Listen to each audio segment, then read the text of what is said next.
Ryan কখনো বিশেষ কেউ ছিল না। স্কুলে সে মাঝামাঝি ছাত্র, বাসায় সবসময় তুলনা, অমুকের ছিলে কত ভালো। তার নিজের কাছেও সে যেন অদৃশ্য। সেদিন রাতেও মন খারাপ নিয়েই ঘুমিয়েছিল সে। হঠাৎ সে নিজেকে দেখতে পেল এক অদ্ভুত জায়গায় দাঁড়িয়ে। আকাশে দুটি চাঁদ, চারপাশে নীল আলো ঝলমল করছে, সামনে বিশাল এক প্রাসাদ। পিছন থেকে কর্কশ কিন্তু গভীর এক কণ্ঠ ভেসে এলো, অবশেষে ফিরেছ রাজপুত্র। রায়ান ঘুরে দাঁড়াল। সাদা দাড়িওয়ালা এক বৃদ্ধ তার সামনে নতজানু। আমি রাজপুত্র?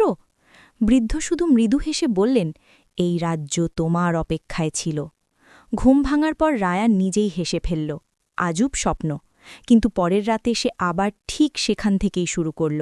প্রাসাদ, দুই চাঁদ, সেই বৃদ্ধ।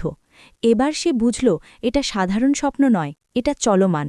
ধীরে ধীরে সে জানতে পারল সেই জগতের হারানো রাজপুত্র, আর ছায়া রাজা নামের এক অন্ধকার শক্তি রাজ্যটাকে গ্রাস করছে। যখনই রায়ান বাস্তব জীবনে হতাশ হয়, ভয় পায়, নিজেকে ব্যর্থ ভাবে, ছায়া আরও শক্তিশালী হয়ে ওঠে। একদিন ছায়া রাজা সরাসরি তার সামনে এসে দাঁড়াল। তার কণ্ঠ যেন চারদিক কাঁপিয়ে দিল, তুমি বাস্তবে কেউ নও, এখানেও পারবে না আমাকে হারাতে। রায়ানের বুক কেঁপে উঠল। কথাগুলো তার নিজের মনের কথার মতো শোনাল। হঠাৎ সে বুঝতে পারল, ছায়া রাজা আসলে তার ভয়, তার হীনমন্যতা, তার না পারা। পরের দিন স্কুলে সে প্রথমবার হাত তুলল, ভুল হলেও উত্তর দিল।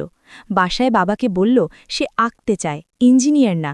সেদিন রাতে স্বপ্নে ঘিরে গিয়ে সে ছায়া রাজার সামনে দাঁড়াল। এবার তার চোখে ভয় নেই। তুমি আমি নও, রায়ান বলল, তুমি শুধু আমার ভয়। ছায়া ধীরে ধীরে মিলিয়ে যেতে লাগল। আকাশের দুই চাঁদ এক হয়ে উজ্জ্বল আলো ছড়িয়ে দিল। বৃদ্ধ আবার নত হলেন, রাজ্য রক্ষা পেয়েছে মহারাজ। ঘুম ভাঙার পর রায়ান আয়নায় নিজের দিকে তাকাল। প্রথমবার সে নিজেকে অদৃশ্য মনে করল না। স্বপ্নের দরজা এখনও আছে, কিন্তু এখন সে জানে দরজাটা বাইরে কোথাও নয়, তার নিজের ভেতরেই।